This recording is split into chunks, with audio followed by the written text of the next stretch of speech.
Magandang araw mga kaibigan. Pag-usapan natin si Idol Ted Filon. Yung viral panata ng nambubudol sa Pilipinas na kanyang kinumpos. Marami ang nagsasabi na igugurgur yan. Mawawala yan sa TV5. Ito. Hindi paawat si Ted Filon. Talagang binabanatan niya ng gusto ang bagong Pilipinas ng administrasyong ito. Talagang ito na ang tunay na journalist natin. Nagising na. Ito, i-share ko sa inyo ang isa sa episode ni Ted Filon sa kanyang programa sa TV5. Talagang sapul na sapul ang bagong Pilipinas. Ito ba ang bagong Pilipinas? Hindi ko pwedeng ma-upload, baka may copyright, iparinig ko na lang. Ito.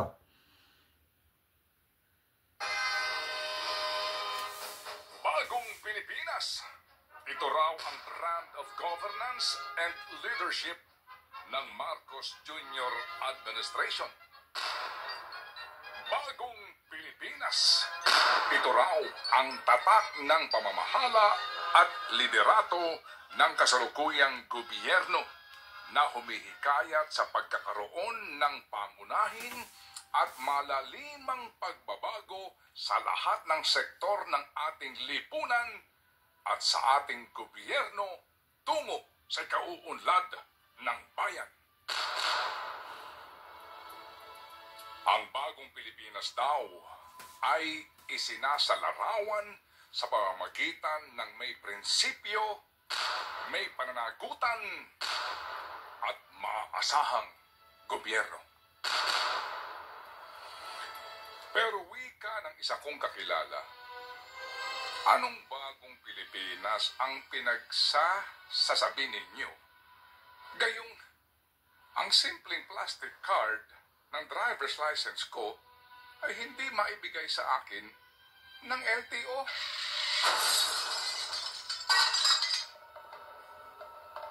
Ang wikang ito ng aking kakilala ay maaaring ituring ng iba na maliit na bagay lamang.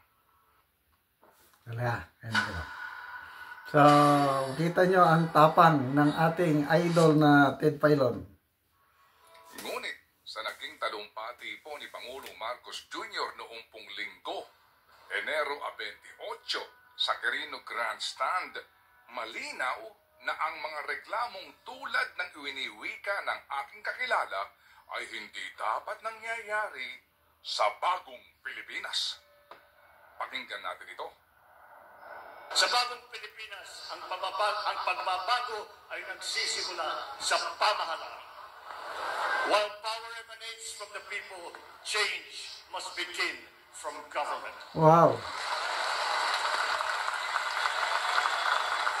Kaya naman, ito ang aking mga mahigpit na tagubi sa mga kawani ng gobyerno. Una, bawal ang tamad at pakupad sa pamahalaan.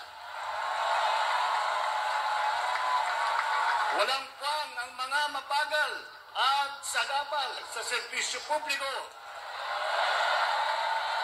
Services must be fast. Projects must be completed on time. Deadlines must be met per schedule.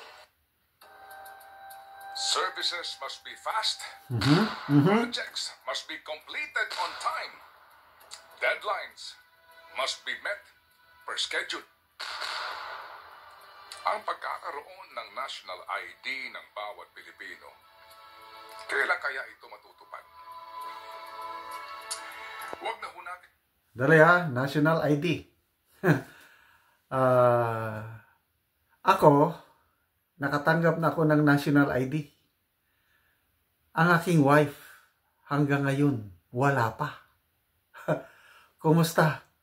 Nandyan na ba ang inyong national ID? Ito, very specific example, national ID. Wala pa rin hanggang ngayon ang aking wife. Ang tagal na, more than 1 year na kami nag-apply. Ako lang ang dumating, ang wife ko wala. Tuloy natin. Natin munang isama Sa mga katanungan, ang tanong ng Commission on Audit kung kailan matatapos ang 96 billion pesos na halaga ng mga proyekto ng DPWH na matagal nang nakatenga at nasasayang lang. Sa unang buwan pa lamang po ng panunungkulan ni Pangulong Marcos Jr., lumiham na po sa kanya ang Confederation of Truckers Association of the Philippines Incorporated para po ipaabot at maaksyonan ang kanilang mga problema sa pagnenegosyo. Kasama rito ang kanilang problema sa pantalan at ang walang habas na pangungutong ng mga tauhan ng iba't ibang lokal na pamahalaan kung saan dumadaan ang kanilang mga truck. Sa pinakahuling impormasyon na aming nakalap mula sa grupong ito, wala pa rin pong pagbabago. Talamak pa rin ang kutungan. Mula noong pong nagsumbong sila, Hunyo, noong unang taon ng panunungkulan po ni Pangulong Jr. At ang kutungan na ito ay siya ring reklamo ngayon ng grupo ng Benguet Vegetable Truckers and Traders Association sa kanilang paghahatid ng produkto mula Benguet patungo sa lungsod ng Maynila. Ito ang kwento ni Rudy Bulawan, ang presidente ng Benguet Vegetable Truckers and Traders Association ng amin siyang makapanayam kamakailan. Direktahan na nilang sinabihan ng aming mga driver na maglagay sila ng 2,000 bawat truck kada buwan. Kung hindi, ay hindi na sila doon padadaanin. Sa totoo lang po, may mga video kami, may mga ticket silang inisyo sa amin. Ngayon, pag ang amin po mga driver ay nagpaliwanag o nakipag-usap sa mga traffic enforcer na Maynila, dinadagdagan pa nila ang violation ng mga driver. Bukod sa no entry ang nilagay nila sa ticket, nilalaglian pa nila ng arrogance. Kaya po ang nangyayari, natatakot na yung mga driver namin na bumiyahe papuntang Maynila. Maging ang grupo po ng United Broiler Racers Association o UBRA ay naghihinagpis din sa ika nila'y napakaraming regulasyon at hirap na kinakailangang pagdaanan para lamang makapagbiyahe ng kanilang produkto sa bawat bayan at lalawigan. Datapwat sa bagong Pilipinas. Sinabi ng Pangulo na nahinto na ang kutungan sa daan. Ito ang sabi niya. Patalastas. So, ang daming puros salita lang itong gobyernong ito. So na nga, Itinigil din natin ang katotohanan sa pagkokotong sa daan at sa pantalan sapagkat ang amtong ay nagiging presyong ipinapatong sa mga mamimili. Ano raw? Itinigil na raw nila ang pagkokotong sa daan at sa pantalan. Kung totoo ang sinasabi ninyo, Ginoong Pangulo, mawalang galang lang po, bakit nagpapatuloy ang mga reklamo? O baka naman po, nagbibiro lang kayo. Grabe. Sa bagong Pilipinas, ang pagbabago daw ay nagsisimula sa pamahalaan.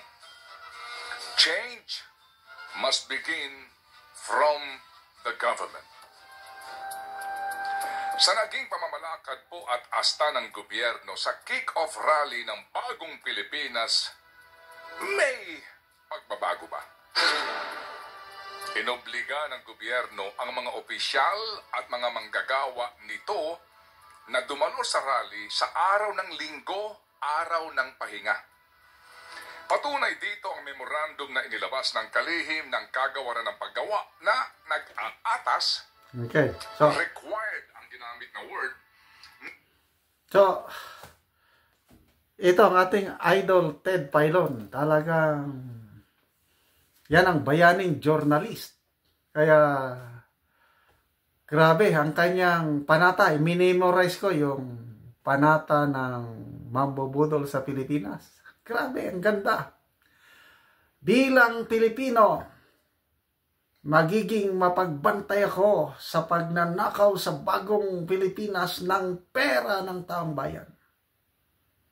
Bilang Pilipino, isisiwalat ko ng buong tapang at dignidad ang kalabisan at katiwalian ng mga taong nagpapanggap na lingkod bayan. Bilang, ito, hindi ko pa na-memory ang iba. Bilang Pilipino, ialay ko ang aking lakas, talino at kakayahan sa pagmulat sa mga dukhang nililinlang ng mga tao sa likod ng bagong Pilipinas. Bilang Pilipino, magkaisa tayo sa paggising sa lahat ng mga nabudol. Bilang Pilipino na nagmamalasakit sa kalagayan ng mga nagdarahop na maralita nating kababayan. Sabay-sabay tayong sisigaw ng may tapang ng mga kabalastugan ng opisyal ng bayan. Sabay-sabay tayong sigaw ng sambayanan. Tama na, sobra na. Grabe. So mabuhay ka, Mr. Ted Filon.